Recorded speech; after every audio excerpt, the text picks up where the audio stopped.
Hello, Gemini Collective, and welcome to your reading for July 2024. I've already shuffled the cards, meditated, scribed, and came up with a list of opening statements to begin your reading with.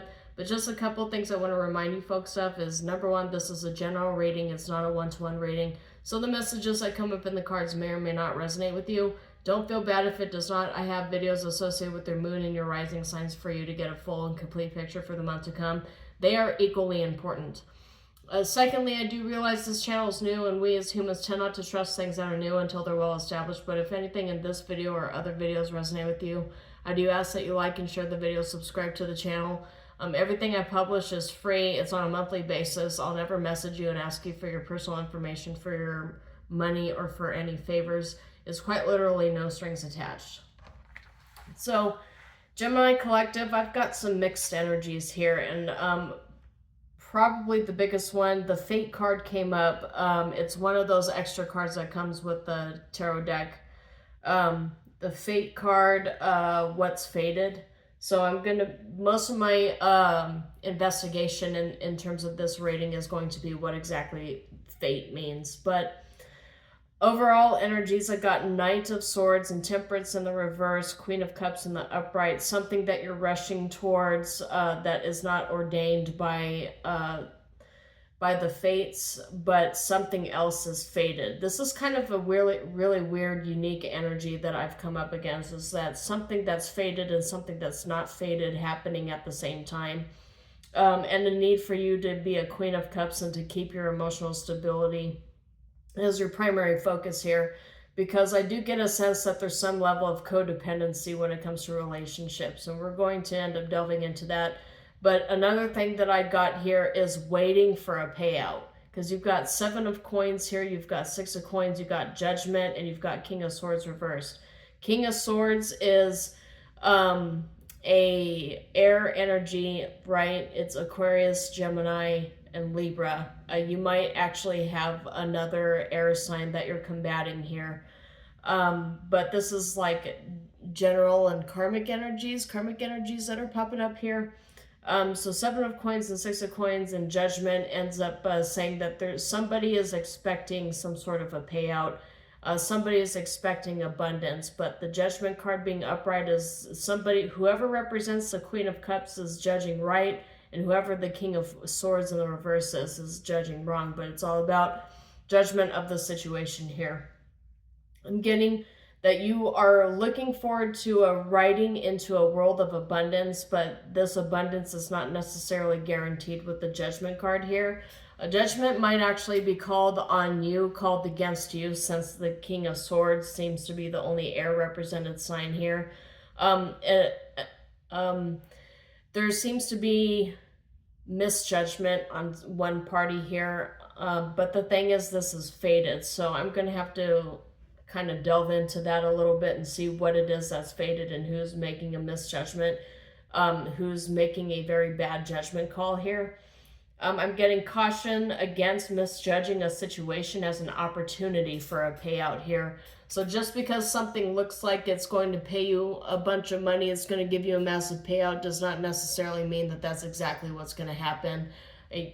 There's a huge emphasis here on using reality as your baseline for calling judgment. I'm getting a sense that it's not the right time for you on your level to start calling judgment on other people. Don't go running into an argument or try to force an argument to happen, because remember, the Knight of Swords is here, and that's about running into situations without actually knowing what it's all about. I see that a lot of this has to do with money, and money is going to give you your emotional balance and stability here. But with the King of Swords in the reverse, there's a potential to misjudge something as a potentially financially stabilizing situation. I don't know if that has to do with people giving you offers that look too good to be true, and you end up taking it, and it ends up becoming a bad judgment call. Just be aware of get-rich-quick schemes. Anything that basically promises you that you're going to get money quickly, just avoid it. For a small percentage of you, you might want to avoid those life insurance schemes too, because those are all schemes, right? It's not necessarily just like a really rudimentary pyramid scheme that lures you into the get rich quick dynamics here. It has a lot to do with insurance, and if you've taken out an insurance claim on somebody, you need to double check it, because this is the thing that's not fated, giving you a bunch of promises of a 6 of coins of a payout, and you misjudging it as something that's actually valid, when in all reality it's not.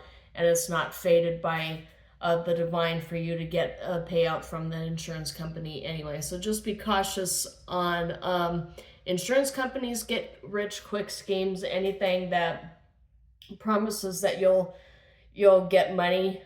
Things we do get money, things that we do to get money will follow up with us karmically. So just keep in mind the karmic debt that you have accrued in this lifetime, because if you go into a get rich quick scheme, it's going to fall apart at your feet, and you're going to be judged karmically by the divine for following something when you were warned. You were told by the spirit, you were told by readers, you were told by a lot of people that this is not the way that you do this. This is not how you go about this. You need to avoid get rich quick schemes, is probably what I'm going to title this video. It's only going to apply to some portions of you. It's not really going to apply to everyone. This is very specific.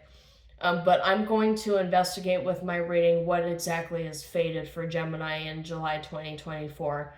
Remember that you need to practice gratitude and avoid greedy behavior, avoid gluttony, avoid looking for more and more and more and more when you already have everything that you need. Spirit's telling me that you need to practice gratitude for all the things that you have, because you're so focused on what everybody else has and you're not focused on all the blessings that you have. So just be cautious of that. But what is fated? Behavior and finances. That's what I'm going to draw my reading on, because I personally, as a tarot reader, need to know what exactly is fated. The Fate card just popped up with a Queen of Cups and a King of Swords in the reverse. It's not necessarily very clear to me anyway. So I'll draw past, present, future outcome with this deck. What is fated for Gemini in July? Uh-oh. 7 of Wands and 3 of Swords. We'll have to get into that. What's fated for Gemini? That's too many cards, Spirit. What's fated for Gemini in the future? That's still too many cards. 8 of Cups is leaving something behind and walking away from something. And it seems to me like it's something that's painful, because Judgment just came up in the reverse with the Empress. So Judgment coming up in the reverse with the Empress is misjudging somebody as an Empress, as somebody who's abundant, who's going to be, who you think will be working with you. And look, 3 of Coins came up in the reverse. You're not going to be working with this person. So it looks like you've had an ending, a major closeout here with somebody who was who you thought was going to be some sort of divine partner, divine connection. It seems like it's ending here. Troubled waters, Ace of Cups is in the reverse. Seeker of Coins, Page of Coins. 7 of Coins is in the reverse, and Temperance is in the upright. So it looks like what's fated here is a failure of a connection that you thought was going to be a divine one. Let's go ahead and leave this upright for the World card. So in the past position, we have 7 of Wands, which is defending yourself, possibly defending yourself against an argument, against accusations, against people saying that you are one thing, but in reality you are another. I'm getting also that this has to do with finances and with work. So you're defending yourself against something that could be an IRS issue. You're defending yourself against something that could eventually bleed out into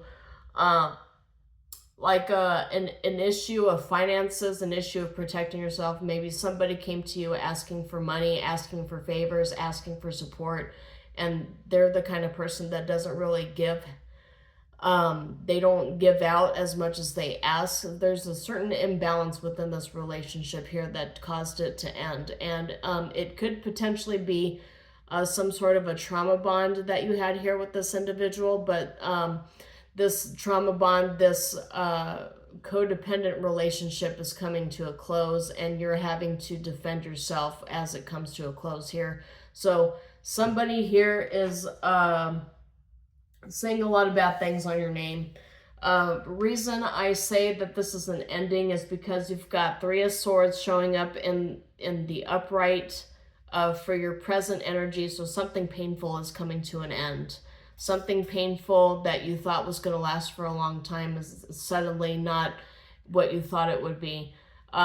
Three of Swords, and the bird here lying in the middle is being stabbed 3 times. So kind of like an Ides of March, kind of a Julius Caesar sort of situation where you're being stabbed at all ends and all fronts. In the future position, you have the Eight of Cups here, which is leaving a situation that has caused you a bunch of pain, just leaving it in the dark, leaving it in the past. I'm getting you're leaving behind relationships that don't serve you. You're leaving behind dynamics and connections that no longer serve you. Seeking out your best interests and seeking out individuals that actually want to work with you to stabilize peace here. The Three of Coins is in the reverse, which is not working with someone or something. It could also be an employer that you're separating from too, Gemini Collective. We'll have to get into the intuitive part of the reading and investigate a little bit, like, why is the Three of Coins showing up here with the Three of Swords and an Eight of Cups? It seems like breakup energy in reality. And it could be a breakup energy having to do with your workplace as well, because Three of Coins is working with somebody, and when it shows up in the reverse, you're not working with that individual or this collection of individuals anymore. So let's go ahead and draw some clarification cards on all these situations here. Past, present, future outcome, and I'll be getting clarifications with my Barbie deck here. Clarification on Seven of Wands. What's Seven of Wands for Gemini Collective? Get clarification on Seven of Wands. Seven of Swords with Seven of Wands. So multiple sevens. Not necessarily a bad combination here, but Seven of Swords with Seven of Wands is protecting yourself against a hidden enemy. These are a lot of cards. I'm not going to read all of them, but it's Queen of Coins, Judgment, and Five of Swords. It's possible that a Queen of Coins called judgment on you and ended up ending something with you. Queen of Coins is Earth energy, Virgo, Capricorn, Taurus. Judgment, somebody calling judgment on you, or you calling judgment on them. Five of Swords is indicative when it comes up here. Five of Swords is indicative of some sort of fight, but legal fight. Right, so, and Seven of Swords coming in like this is like something unexpected. And you got Ten of Swords here too. I'm sorry, Gemini. I don't mean for every reading that I do for you to end up like this, but Ten of Swords showing up with the Seven of Swords. It was a Ten of Swords situation that you did not expect to happen here. Ten of Swords is usually a major ending, and Seven of Swords is a sneaky ending that you had not anticipated here. And Seven of Wands showing that you're actually trying to protect yourself from whatever circumstances are coming out of here. So Seven of Wands is very defensive energy. Seven of Swords is sneaky, kind of hidden, almost like a thief in the night sort of energy here. And you also got Ten of Swords. So something in the past had to end.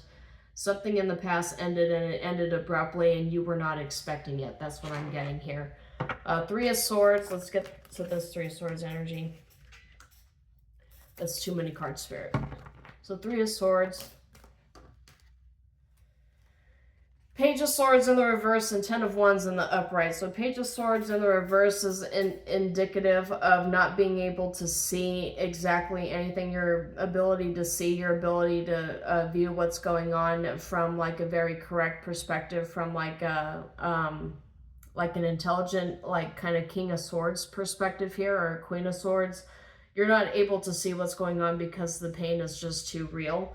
You got Ten of Wands, which is carrying burdens right now that you are, this is all present energy here. So you're carrying burdens that are causing you grief, but you're not able to see where exactly this is going, if the burdens are going to end. You're carrying these burdens by yourself when you thought that you would have help to carry them. So But the thing is, you don't want to try to manipulate people into carrying burdens with you, and they don't even know what's going on with you. You can't expect people to want to try to help every chance that they get, because the thing is, burdens are burdens. And just because you have a lot of hefty burdens doesn't necessarily mean you're going to have people around you that want to help you carry the burdens. So I'm getting that this Three of Swords was caused by hoping that somebody would help you carry this weight, but in Page of Swords in the reverse, nobody is volunteering. And because nobody is volunteering, you can't expect people to just like drop everything that they're doing to help you with what you've got going on here. And so I'm getting that you had in mind somebody who was going to help you carry these burdens, and they walked away from you. And so now you're in a 10 of Wands, 10 of Swords, a 3 of Swords kind of situation here. So I got 9 of Coins in the reverse here, which is not necessarily independent. This is an energy that I would get from somebody who's struggling with their finances and who's actually in a more codependent sort of situation or relationship where they have to depend on other people. But you're having to walk away. Nonetheless, even though you're not really gaining a lot out of this, and you're hoping to gain money, finances, support, this karmic cycle, this is a karmic cycle that's coming to a close, and you have to, the Emperor's at the bottom here in the upright, you have to learn how to boss up and kind of manage your own situations here. Codependency does not guarantee that you're going to be supported when you're going through this. Okay, that's way too many cards. You've got Ace of Wands here though, so you're hoping for a new start with somebody, but 3 of Wands in the reverse and Knight of Cups and the Fool. This all depends on that person taking that new start with you and making the decision that they want to go on this quest with you. From all the cards that I'm gathering here, this is not going to happen. So let's get... Spirit keeps giving me too many cards.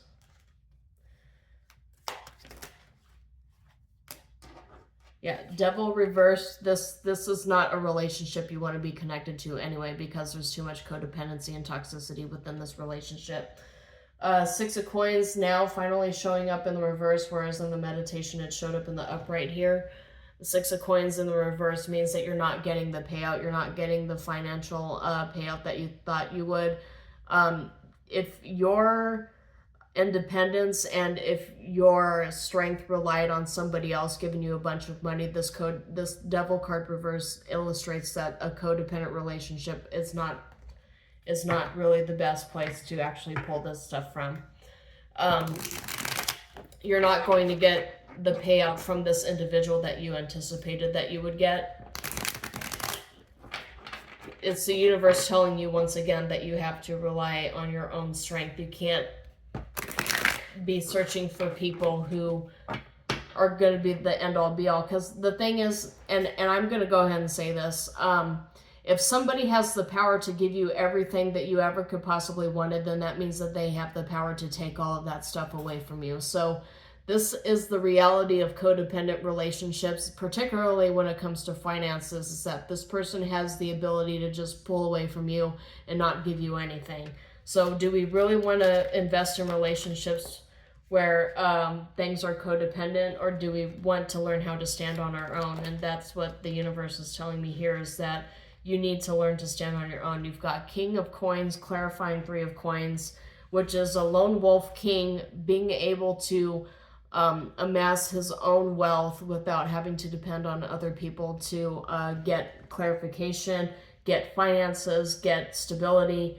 9 of Swords is in the reverse, so you'll be able to find that peace that you have been seeking if you are King of Coins, 3 of Coins reverse, and 9 of Wands. If you're actually able to amass this wealth and stability by yourself. And I keep getting that you have the ability to do all of these things, but it all gets down to your willingness to actually do this for yourself instead of depending on other people. You really need to learn to depend on yourself. for all of the wealth and finances and blessings that you're going to obtain. You don't want to depend on other people. Codependency is so unhealthy, and it's not a really great way to actually live. It's not a great way of constantly depending on somebody else to provide for you when you have the means to do it yourself. I mean, don't you want that? Doesn't everybody want that? I mean, me personally as a tarot reader and as a Virgo with Capricorn placements, I don't understand why people feel the need to be codependent. And in this reading, I'm getting a lot of don't do that from the universe here. This is one of those readings where it's just kind of like heavy discernment, and the universe telling me to talk to you as if I'm like your mom or your dad, like you don't want to do this, you don't want to act this way, you don't want to, like, the universe is telling me to speak to you very sternly, because this is not a way to live, to depend on other people to provide for you and instead of providing for yourself. And it doesn't matter how old you are, the lesson is always the same. And the reason why people end up leaving is because, like, there's an imbalance in the give and take in the relationship. There's too much giving, there's too much taking, it's imbalanced, and nobody wants to actually foot the bill. So just keep in mind that this is the lesson the universe is trying to impart on you, is that if you're depending on somebody else to give you everything that you need, then that person could very swiftly take it away from you just like that. Don't depend on other people to give you your stability and your abundance. You really need to depend on yourself for that. But anyway, that's all I have for you, Gemini Collective. If anything in this reading resonated with you, I do ask that you like and share the video and subscribe to the channel. Everything is completely free, and I publish these on a monthly basis. So until then, shalom, and I will see you next time.